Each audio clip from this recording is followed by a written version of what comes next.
আগে স্ক্রিনশটটা দেখেন, লেখাটা পড়েন। এই ভাই আল্লাহর কাছে ফরিয়াদ জানাইতেছে। হ্যাঁ, ওনার 200 বক্সের মৌমাছির চাষ করতো। কে বা কারা মৌমাছিগুলো মেরে ফেলছে বিষ দিয়ে। মানুষ হইয়া মানুষের এত বড় ক্ষতি করা, এটা কি আসলে মানুষের কাজ? এত বড় অমানবিক।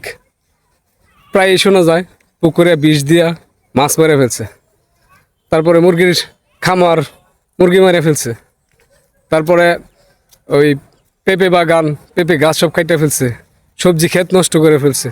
মানে এরকম অসংখ্য শোনা যায়।